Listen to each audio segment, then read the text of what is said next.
New India assurance. जी हाँ, stock का नाम है न्यू इंडिया एश्योरेंस। 260 की इनकी खरीद है, फिलहाल फायदे में है। और न्यू इंडिया एश्योरेंस को देखें तो पिछले 5 ट्रेडिंग सेशन में अच्छा खासा ये स्टॉक भागा है, लगभग 10% की यहां पर तेजी हमें देखने को मिली है। एक महीने में हालांकि एक तरह से स्टॉक में थोड़ा सा वोलेटाइल नेचर ही नजर आया, लेकिन पिछले 5 ट्रेडिंग सेशन से जो मोमेंटम है, आज एक बार फिर हल्का यहां पर ब्रेक लगता हुआ। बताएं, इस वक्त हमारे साथ 2 खास मेहमान जुड़े हुए हैं। चलिए, हमारे साथ इस वक्त अमरदेव सिंह साहब भी बने हुए हैं। अमर जी, माफी चाहेंगे थोड़ी देरी से आपके पास आए, तमाम टेक्निकल सवाल ज्यादा थे। जरा बताएं, न्यू इंडिया एश्योरेंस 260 की खरीद, क्या नजरिया आपका बन रहा है? Thank you. तो न्यू इंडिया एश्योरेंस की मैं बात करूं तो देखिए, इंश्योरेंस कंपनीज जो हैं, चाहे वो गवर्नमेंट कंपनीज हों या प्राइवेट सेक्टर कंपनीज हों, इनमें देयर इज ह्यूज पोटेंशियल।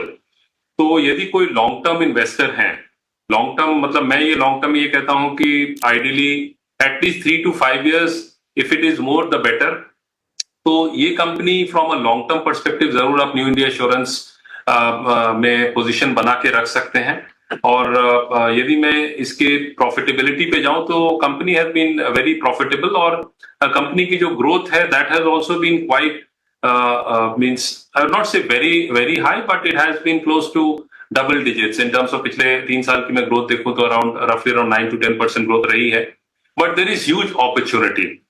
तो कहीं ना कहीं मेरी ये सलाह है कि इसमें वो बने रहे, लॉन्ग टर्म पर्सपेक्टिव से रख सकते हैं। ऐसा भी कर सकते हैं कि यदि कुछ मेजर इसमें करेक्शन आती है तो वो एसआईपी मोड में भी स्टॉक में पोजीशन बना के रखते हैं। बट पर ये इंपॉर्टेंट है कि जब आप किसी भी स्टॉक में, किसी भी सेक्टर में आप पोजीशन लंबा बनाते हैं तो you have to have at least 3 to 5 years period, because उसमें एक कंप्लीट साइकिल यू विटनेस, और जहां करेक्शंस पे भी आप बाई करते हैं दैट्स हेल्पफुल। स्टॉक टी की बात करो तो दैट इज रफली अराउंड 40, तो दैट इज ओके, लेकिन अपॉर्चुनिटी अच्छी है तो इसमें वो पोजीशन अपनी बनाए रखे। जी बिल्कुल, तो बने रहने की सलाह न्यू इंडिया एश्योरेंस पर।